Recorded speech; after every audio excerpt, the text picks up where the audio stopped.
Mavs fans have wanted Buddy Hield and wanted to trade for Buddy Hield in the past. Sure, all yours. Take him. Talk him off the ledge.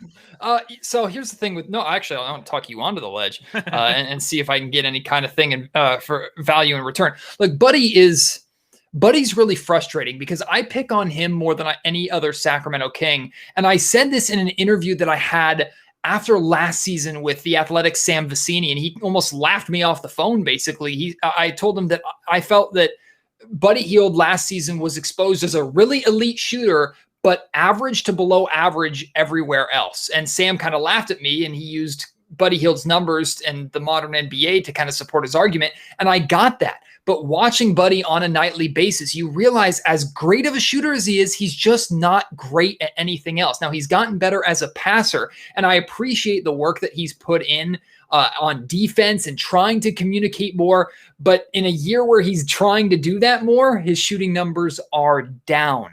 And then he just makes some low basketball IQ plays, bad blunders, bad mistakes from time to time.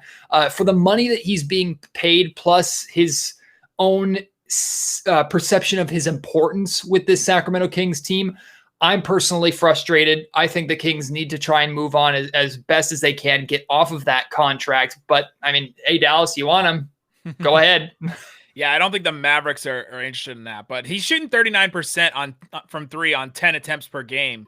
But that is down a little bit from 43 his second year, 43 basically his third year, just about 40% the year before that. So yeah, a little bit down. The volume is up, but like you said, he's trying to work on these other things. And then yeah, defensively, he's just not good, right? So to me, it would just be another Tim Hardaway Jr.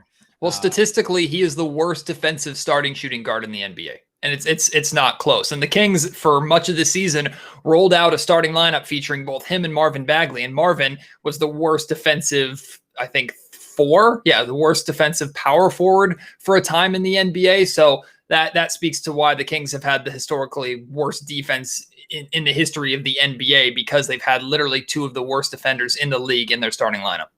There you go. So if any Mavs fans are still on the Buddy Hield train, Matt George would appreciate it. But yes, please.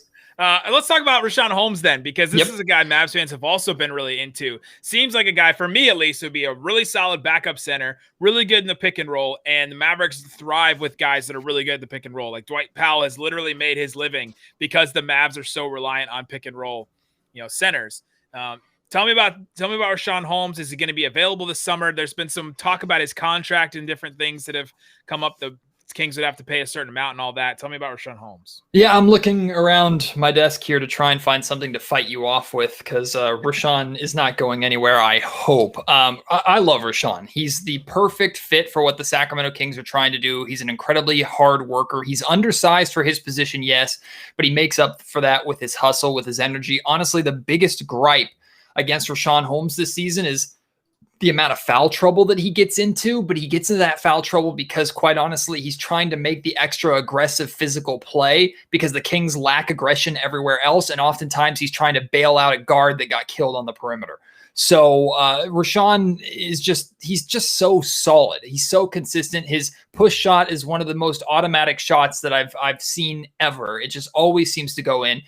Last I checked, and it could have changed, I think he leads the league still in field goal percentage. He's just Mr. Reliable on a nightly basis. And with his journeyman status in the NBA, going from team to team, really coming into the NBA from Bowling Green and just trying to make a name for himself. He came to Sacramento, quickly replaced Dwayne Dedmon, who didn't work out at all, and cemented himself as a starter. And he's carried that through with his numbers going up almost across the board this season.